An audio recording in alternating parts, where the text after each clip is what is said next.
Hey, Sahil here. Today we're going to discuss the various stories and allusions based in Greek and Roman mythology. The first of these stories is the legend of Hercules. Hercules was the son of Zeus, born to a mortal woman on Earth. He was a very successful demigod with immense strength and muscles.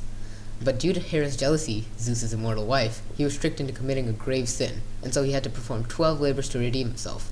Some of these labors included killing a lion, killing a hydra, and bringing a three-headed guard dog from the underworld. Today we allude to a Herculean task as a task that is nearly impossible to accomplish, and requires an immense amount of effort to even attempt. Now we move on to our not-so-great legend, Oedipus, who, his mother. During a fight, he killed his father, not knowing who he was, and married his mother, Jocasta, after answering the riddle given by the Sphinx, accidentally fulfilling a prophecy. Due to this, a very complicated family tree arose, but more on that later. Tiresias, a prophet, told both of them the whole story, as well as why it happened. Due to this, Oedipus stabbed his own eyes, and his mother hanged herself. Today, we refer to an Oedipal event as a psychological complex, where a son holds inappropriate affection towards his mother. Remember that complicated family tree?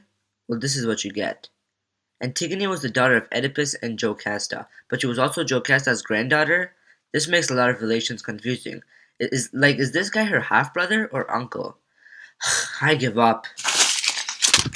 Antigone was one of the four children born to Oedipus and Jocasta, after Oedipus fulfilled his destiny and married his mother.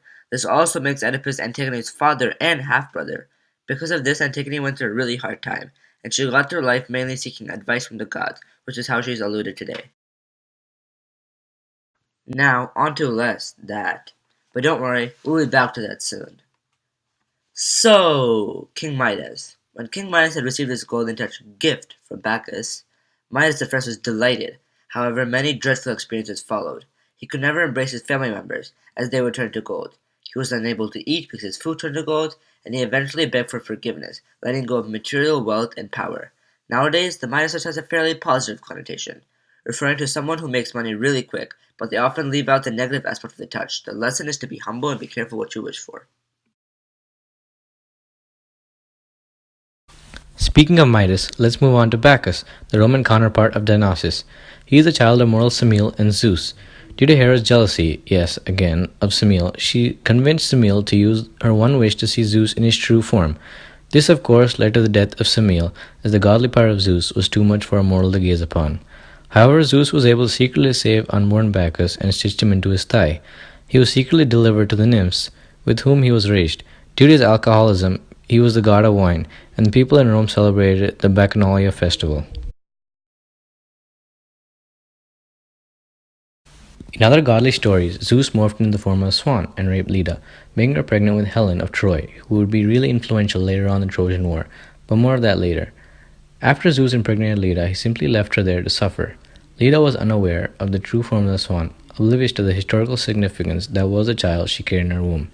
Now, when a Leda and a swan reference is made, it refers to anyone who is completely overpowered by and has no knowledge or whereabouts of someone else or something.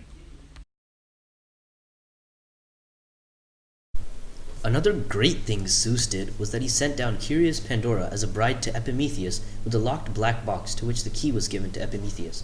Since Zeus was mad at Epimetheus' brother, Prometheus, Zeus told Pandora never to open the box. Because Pandora was very curious, she stole the key and opened the box, which led to envy, disease, hate, crime, and all sorts of bad things to fly around the world like little bugs.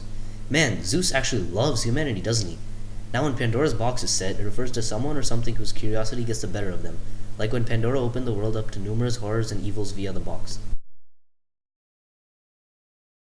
Ever heard of the Odyssey? Odysseus was a great hero who was famous for many deeds. His journey started when he was sent to fight in the Trojan War. During the war, he recruited many heroes, including the famous Achilles. After 10 years of war, the Greeks finally won. The main part of Odysseus' journey started during the return to his kingdom. On his way there, Odysseus encountered many challenges and monsters, like cyclopes, giants, and more. In modern culture, Odysseus refers to a character who often uses wit to outsmart the dangers that face them, instead of fighting them normally, much like Sherlock Holmes. We could talk about the Trojan War for an entire project, but we'll have to get through this quickly. So, Paris was the prince of Troy who was in love with fair Helen. Though Helen was married to Menelaus, Paris abducted her. Helen then became Helen of Troy, a very powerful and influential woman during the Trojan War. Achilles was a hero with valor in combat, but his heel was his fatal weakness, which would kill him later on, hence Achilles' heel. Paris's brother Hector was one of the best warriors from Troy. The 10-year war ended with the Trojan horse, where the Greek soldiers hid in a wooden horse to surrender, but took the city by surprise. Today we allude to the Trojan horse as a gift that turns out to be a trap. The final element is the golden apple of discord, an apple that was thrown out into an Olympic feast, and said, "To the fairest," on it, which split Hera, Aphrodite, and Athena. Aphrodite got it since she helped Paris obtain Helen, starting the war. Remember when we went through that really confusing family tree? Well, I hope you remember it because you're going to need to. The Orestia was a trilogy of 3 stories: Agamemnon, Libation Bearers, and Eumenides. The first tells the story of how Agamemnon comes back after the Trojan War, and his wife kills him and takes over the kingdom. The second talks about Agamemnon's son Orestes, who avenged his father with his sister Electra, but suffered in return. The third details the events of Orestes in a court trial, where he is saved by Athena, redeeming himself. The whole story is about hard decisions, like Orestes deciding to kill his mother. Also, Electra only avenged her father Agamemnon due to competition with her mother? For her father?